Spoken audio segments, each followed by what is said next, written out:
Hey, welcome back to my YouTube channel. It has been so freaking long since I have recorded a freaking video because I don't know, like at first, I really want to be honest with y'all. I am very insecure when it comes to this YouTube stuff. I feel like I don't have too much to talk about. I feel like I don't know. Like when I said I was gonna do it, I didn't realize that how insecure I am when it comes to content and putting myself out there. I didn't realize how hard it was for me to just put out stuff and not just worry about how I look. Is my teeth straight? Is there lipstick in my teeth? So yeah, but y'all clicked on the video, so y'all know what's going on. My business is failing right now. If y'all don't know, I started a business in April of 2020. Like I said, you can refer to the story time when I lost my job working at Macy's and I had, applied to get my LLC. One of my uncles was just like, why are you taking so long to get your business started? So he helped me with the whole process and I'm super thankful for that. He helped me pretty much just get a start to my company, VAB Collection, which right now it is just a swim collective, which basically I primarily sell swimsuits and anything in regards to basically vacation wear.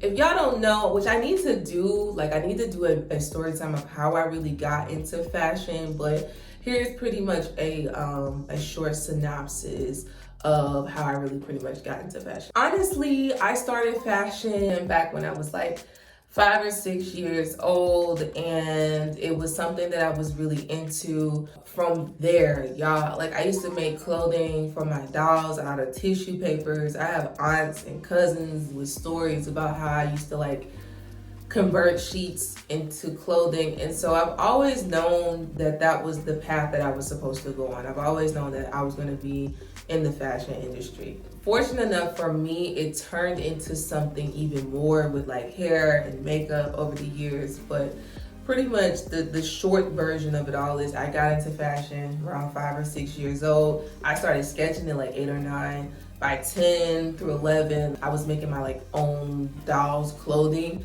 And when I hit 12, 13, 14, I was just trying to make full-blown garments. I really was just deconstructing or doing my own crop tops or just stuff like that. Me and my sister was really, really, really into. I remember in high school, that was the thing for us. I wore heels every day. I got my clothes out for the week each night. So I remember, having button down collar shirts. The school that I went to, the high school that I went to was a uniform school.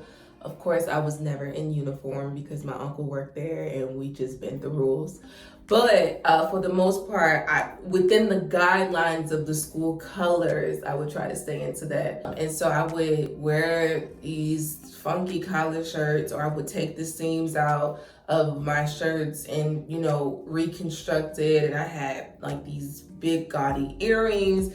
I just remember while everybody was wearing the True Religions and the Miss Me's and Timberlands and everybody was decked out in this gear, I couldn't necessarily afford that stuff. So I would go with my grandmother on the weekends to thrift stores. That was our thing. I remember thrifting back before people on YouTube and Instagram. I remember thrifting back then, back when it was you wear thrifted clothes, you dirty or whatever. But nobody ever knew because me and my sister, you could never tell. At least we didn't know if people knew or not or whatever. We were just so into just different things and just looking different from everybody that a lot of people thought we had money. A lot of people thought they must be okay.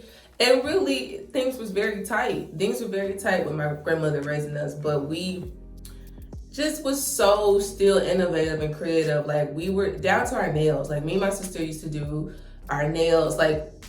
We used to cut our, we would get a sew-in and then my sister would cut mine and even it up to where I'll have a bob out of it. We just got super creative with the fashion stuff. So when I got to college college was like, no brainer. I remember like being super ashamed that I was in fashion because I had a struggle with, being super, super professional and people thinking that I was supposed to be a doctor or a lawyer.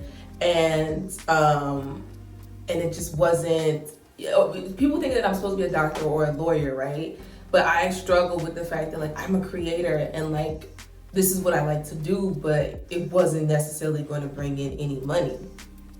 So throughout my college journey, I just was like, you know what, F it. I had a talk with my friend, my best friend at the time, and she was just like, this is what you're good at. I've never known you to do anything else. I don't know even why you tried to go. Cause like, let me tell you a backstory.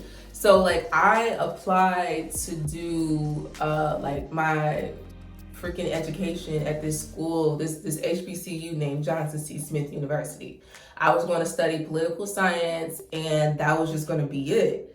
And when I tell y'all, like, she looked at me, she was just like, why are you running from yourself? Why are you getting away from things that you love? Like, she was just telling me like, yo, the one thing I admire about our friendship is the dopeness you bring with the fashion and just being a creator. Like, I just don't know you to do anything else. And so after we had that conversation, I remember we were sitting at like a scholarship banquet. And this is where they would just hand out scholarships and handing out like, you could apply for schools there, like with a waiver. I forgot what it's called, but like you can just go to this thing where it's like a multiple tables of schools and you could kind of talk to them and get to know them, and they might provide some applications at a discounted rate, or you can get it for free that day, whatever the case may be. After we had that conversation, that's when I was like, you know what? I'm not going to pursue anything else other than just fashion. So I went to Missouri State University. That school was a struggle. We're gonna have our story times with that. But I went to Missouri State University and I pursued fashion design and merchandising with a emphasis in product development. And that's where like I really came to life. As I was navigating through like my courses and stuff like that, I've always bent the rules. Like, I don't know why. I just like, now that I look back, I'm 25 years old now, like I've always just bent the rules. Like I don't never follow what I'm supposed to follow. I've always done my own thing, marched at the beat of my own drum and just went with it. And I'm learning now, like it's a good thing, but sometimes it's better to follow the rules, Alicia. You get in less trouble that way. But so yeah, like I went and I pursued fashion and I started like doing my intro to fashion course. Y'all, like in intro to fashion courses, they make you so like small scale stuff. Like I told you, I was doing stuff for my Barbies on small scale. So like I remember like speeding through getting the jacket done, the little baby jacket that we had to do, and like wanting to push myself to make full-blown garments. And I remember just being so antsy on like, I want to use this fabric. They was like, yeah, you only can use wovens. And if you don't know any of the fashion language, wovens is like something, not silky like this, but something that doesn't stretch. It's the collar shirt fabric, 100% of cotton. It's not fun. It's that stuff you can make bed sheets out of, you can make curtains out of, but you really can't sew how like you really want to. I went to my undergrad from 2014 to 2018, so y'all gotta really understand, nobody was really wearing wovens then. They were wearing anything that stretched. It was knits. It was pretty much from that point the same thing, you know what I'm saying? So I remember just going through and just like itching to get to the next step. I'm like, I gotta get to the next step, I gotta get to the knits. And I would just YouTube videos. Like y'all, I was hungry to make my own clothing. And so this was kind of like the precursor into my business. And like, I'm so glad I was itching to get to know different things, because y'all gotta understand, within fashion, they got the course kind of set up on what you're gonna learn. And in fashion design, what no one told me, which was a huge benefit to my career later on, they're not going to teach you how to work with certain things. You got to think about it. It's a 4-year program, a 4-year curriculum. They only could go over certain things, but a lot of things in fashion is either self-taught or It's just self-taught. That's just what it is. I didn't realize that when I was pursuing it. I didn't realize that fashion was something that I was just going to end up doing and learning on my own, or learning from videos and other friends through their experiences. School was only going to teach you the basics on how to use the machinery, how to service the machinery, like basic servicing, how to do certain stitches, how to textile science, when to apply what fabric, and how fabric responds to being manipulated. But that was it. They weren't going to tell you like, oh, knits, this is how you do a two-piece set in knit, and this is what you need to go inside a knit. They weren't going to do that. The architecture and construction was based upon trial and error with what you were doing as a designer. Now, there is certain rules that was in place that they did teach you about, but like I said, most of my lessons came from trial and error and being so hungry. Like I realized we had one class that taught us how to do a specific knit and work with specific knits, but after that, no one taught me, for instance, how to make a swimsuit, right? They just taught me that this is what knits do, this is how you can apply it, and this is what you can do when it comes to the endless of options with knits. But I had to self-teach myself about milliskin and neoprene and working with these fabrics, and making swimsuits. And I had to deconstruct a swimsuit to see oh, okay, this is what they used to go inside. This is what the lining should look like. This is what's going on. And then I had to realize that all swimsuit fabric that people label online is not necessarily something you should go with. So I can go on and on and on and on and on and on. And I will be giving you guys an introduction to fashion, like how I got into it. And hopefully I can go find some archive videos and things of that sort to kind of show y'all fashion had always been my love language since I was a kid. So fast forward, I went to grad school to pursue marketing. And the reason why I went to grad school was because I just didn't feel fulfilled enough with the fashion degree. I wanted to be able to market myself with a better job until I was able to maneuver into running my own business and things of that sort. So if y'all haven't watched the video, then y'all know I lost my job and all that good jazz in April or March 2020, and then 1 month later, I started my own business. Now, the AB collection was born. Y'all, I was not necessarily prepared for the workload, and I wasn't prepared. It wasn't that I wasn't prepared, I was very ignorant when it came to what now after I got my business, right? So I've always been super, super self-conscious about my designs and how they look. I was teased a little bit about it whenever I was going through college because I had a group of people that supported, me in college. And y'all gotta remember, I was making my own dresses to the parties that we went to because I couldn't afford to buy Fashion Nova every time a function. I would do it sometimes, but sometimes I had to make my own outfit, and I would look forward to doing that and going out and taking pictures. But I was very self-conscious of the feedback, and if one person said something negative or two people said something negative about my outfit, then I was I'm not sewing anymore for a while, or I was scared to put myself on forefront.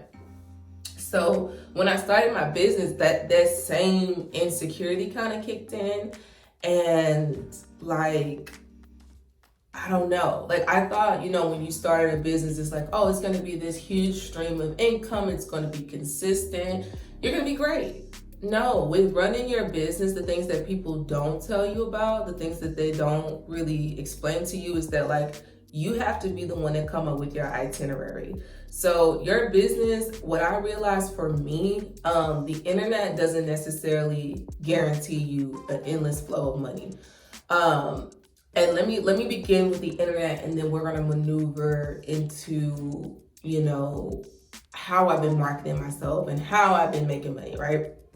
So I have less than 1,000 followers, and I'm not ashamed of that at all. I don't use the internet like a lot of people do when it comes to Instagram. Everybody talks about the algorithms and how much you need to post and stuff like that. I used to do that, and trust me, it definitely helps when it comes to engagement and when it comes to exposure. But as I began to work my 40 hours, it just became super difficult to keep up with the algorithm schedule and then still work. And right now I'm in the middle of basically trying to figure out the best of both worlds. I love getting in front of a camera. I love talking. I love marketing myself. But after a 45, 50 hour week, it's just really hard to do. And that's another thing what I've been struggling with when it comes to my business. And I really want to be super transparent with you guys when I talk about my business, because again, a lot of people start a business and like it looks good from the outside, but you guys don't really know what happens on the inside of things. You know, that period of time where they didn't make some money. And sometimes it's 6 months or a year, or that period of time where like Instagram was not cracking for them. So I started my own Instagram page about 2 years ago when it came to my business, right? I didn't necessarily have a business title or name, but I just started the Instagram page so that I could, you know, show off and showcase my work, right? I don't know why, like being a creator, it's just like I love being at home and sewing and showing my family, but when it comes to showing people the world, it's the most nerve-wracking thing, and like it has to be perfection, and if it's not perfection, then like I don't post it. But again, I'm trying to learn and maneuver from that. So the internet, I started making swimsuits. I want to say as soon as I got down here, I was just like, I live in Florida, like I'm next to a beach, like like let's just start there, right? Like I had a love for somewhere whenever I graduated, and just because I feel like women should show off their curves. I was a curvy woman. I like to show off my body, 2-piece sets. It just was something that I just noticed that like when it came to my niche, swimwear was definitely a thing for me. So I remember during the pandemic, and when the pandemic first hit, I was making like little jackets and stuff. And like, y'all, I wish I could have did a story time on that too. Like having people buy stuff from me during the pandemic, like we all ain't got money, but y'all still buying from me. That's when I got my boost on really to like produce fashion. But anyway, I started, you know, sewing these swimsuits, and then I got the LLC to do the AB collection in April of 2020. So that timeline, I moved to Florida. I started my 9-to-5, but I was working my way up into a promotion with my 9-to-5. So as I was like getting ideas to do the AB collection, my 9-to-5 started to take over a little bit more. When my New Year's resolution for 2021 was this was going to be the year of get it done. So at that point, I was working on, you know, April's the 4th month to the 12th month is 8 months. So those 8 months, I was just basically incubating ideas and writing my stuff down. I again, like I said, I had already had the Instagram page. Now it was time to move forward and push myself to actually produce products. So December 2021 came around, and I had discussed this with a few friends and my boyfriend that like I was gonna really push, you know, the AB collection. So I started just sewing. I started sketching my ideas down. I started sewing them and just like buying stuff from Amazon. Like I bought my own tags, my tag gun. I bought a mannequin. I bought like a whole bunch of lining, a whole bunch of shell fabric and elastic. And I just turned my home into a mini office, and I was just like, you know what, we're gonna get a full-on production here at the house, and I'm just gonna sell these swimsuits, right? So I'm sewing, I'm giving my inventory up. For some reason, like, you know, I believe in God. Like God was just telling me like, just to sew and just to prepare, you know. So I took these beautiful pictures, and I will insert pictures of you guys of, you know, the work that I had put into it, because I was like really like I was going to be organized, not only organized, but like it was going to be a collection. So everything was going to be super cohesive. So all the pieces that I came up with were going to either mimic one basically theme of one another. So that turned out so good. I made the knotted swimsuit. I made the cut it out swimsuit. What was another one? I made the basic. So the basic was just basically 2-piece and that tied around your waist and stuff like that. I really, really, really studied colors, themes, textures, and what people will be looking for. So I got my Instagram page started up and I started posting, and the response from people from that page was very good. Like, I had, when you start an Instagram page, your engagement is always going to be super good. It's always going to be super clean and stuff like that. But it wasn't producing sales. You know what I'm saying? So people would be like, oh, it's really, really good. But, I had one big missing piece, my freaking website. So I had talked to another friend, and with the website, she kind of like helped me start it up with the Shopify and stuff like that. Y'all, I struggled with putting this website together. You would think, oh, you're creative, you could do this in no time. No, it still is a process, and I still don't have the freaking website up because, like I said, my time is being consumed with other things, and I just haven't had a good time to really learn how to do this website. I just was taking orders through DMs, and that was like the worst thing I could have done because I couldn't keep up with who wanted what. And by the time we like went over the details, a lot of people don't realize, like, when you sell an item, they have so many questions. A lot of times as a business owner, you could talk them out of a purchase. So like, it wasn't that my product wasn't good and people didn't want it. It just, I should have left that up to my website for them to, dictate if they're gonna buy it or not. So that was my first mistake as a business owner. And then the internet, like, although like people were DMing me and like the engagement was great and then like, people loved it, they weren't necessarily buying. And it wasn't like I was creating the opportunity for them to buy either too, though. So it just got real messy and just unfreaking organized. So my big break happened whenever I started to do vending. So in Florida, like, I felt like that would be a great opportunity because, again, it's swimwear. I could really sell some things. So I went to this event. I won't say the name of what it's called because I'm not even sure if it was all the way legal. But I went to this event which they certified in selling a different product that I was selling. I was the only one, or like it was only two of us selling clothing, which I was like, oh, this may not be a good business decision because, again, they're selling this whole different other item. And if I pull up with my clothes, it might not work. I had all this product and inventory, but like nobody was buying it. So with that being said, I went to this event and y'all, like, I had sold close to like $500, right?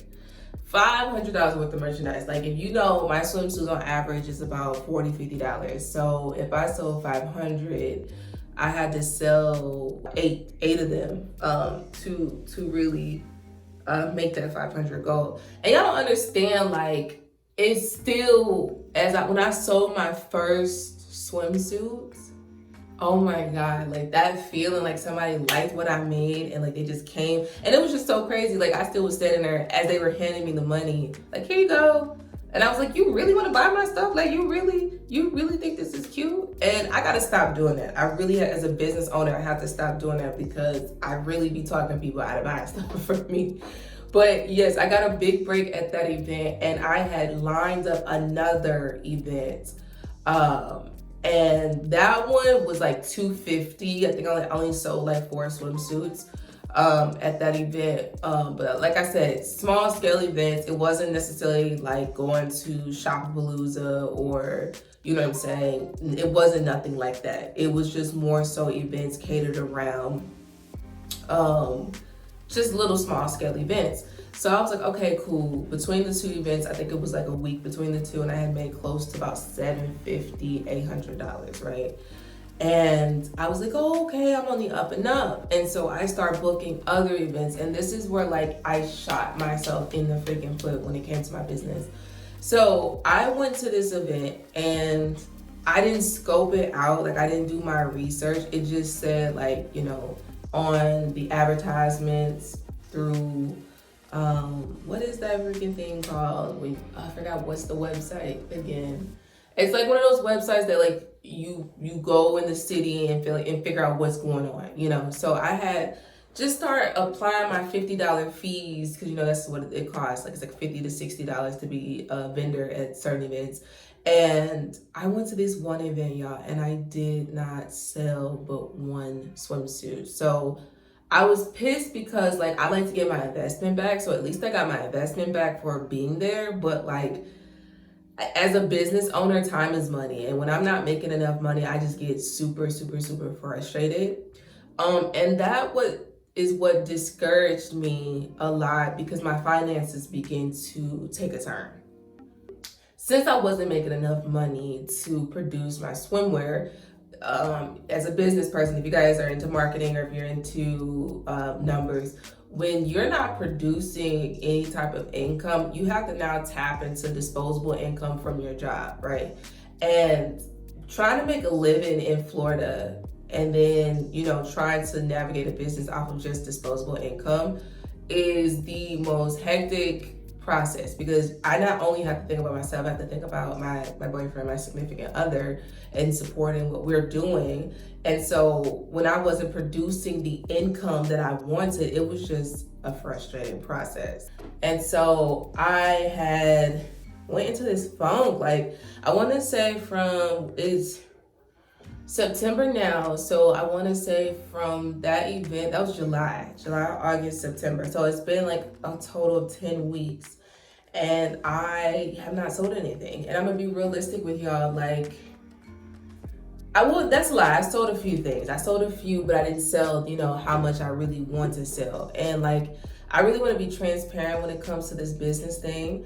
Because again, I don't want anybody to be discouraged. Like one of my good friends, like when we were in college, she still has her own boutique, and that was the reason why I even wanted to start mine. Like I was just so amazed by the process and stuff like that like I don't know, like even as I'm going through the motions, nothing can really kill my confidence and keep me down too long because again, y'all, like this has been my love language since I was 5. Like I don't know any other lifestyle than this one. And I know God got me going through a lot right now of challenges just to see my strength level and to really get to the bottom of these things when it comes to me and knowing myself and knowing that can I handle this business and things of that sort. So right now where I'm at is I'm trying to refocus and like, yeah, I really want to get into New York Fashion Week. I want to get into Miami Fashion Week. I want to get into these big things, like, that was another thing too. And I'm kind of, I guess I'll tap into that. Watching other people or fashion designers on Instagram really, really, really took a toll on my confidence and really took a toll on, am I really producing what I need to produce and doing it at bigger levels, right? And so, like, I had this conversation with a lady who was a vendor at one of the events that we were vending at, and she was like, your business is only a year in. It's like at just past this newborn stages. You're not even a toddler yet with your business. So you can't expect your business to walk if it's still so young. And when we had that conversation, I'm gonna tell y'all this, it was like an epiphany hit. Like I stopped being so hard on myself and stopped being so hypercritical of myself of every moment because like I have to realize like this is all a learning journey. Like this is all gonna be worth it in 10 years, right? Like when my business hit the 5 or 10 year mark, it's going to be way more successful. And I'd much rather be making these mistakes right now at 25 and at 30 be more established. Like I said, I don't want to be, like I had dreams and aspirations of working in the corporate world, but after experiencing certain things, I just don't feel like that's for me. I would much rather wake up and open up the doors to my own store and be talking about designs and going to Milan and going to Paris. Like that was my idea of fashion, and it has always been my love language, and it's always just been me. The New Year's resolution for this year, because we're coming up on that New Year's time again, and I always kind of set the tone of my year, is to basically plan. I want my year to be booked from December to December.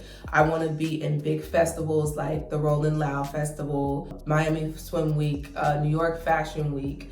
I want to be vending at big concerts and Shopapalooza and things of that sort. So right now I'm in the incubating stage again. Like I'm back at the point in time where I'm like, I have to generate ideas in an itinerary so that I am booked and busy. And right now I'm sketching. Being the fact that like I don't have a manufacturer, that also plays a huge part as into why I can't produce big numbers when it comes to my designs and stuff like that. Because like when I say I'm looking for a manufacturer is on the hush hush.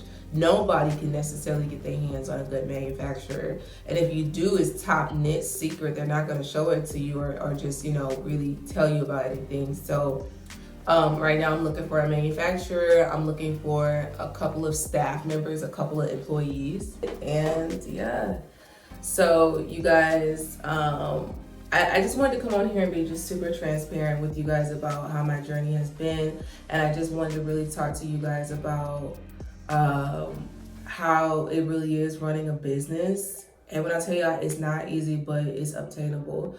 Yeah, it's not gonna be the last that you hear of me. I'm not stopping, I'm not quitting. Failure is not even a freaking option. I'm gonna regroup every time that I fall, and I'm gonna get up 10 toes down and really be the best that I could be. But like I said, y'all, I know it's been a minute. Y'all can call me fake. Y'all can beat me up real quick. Beat me up a little.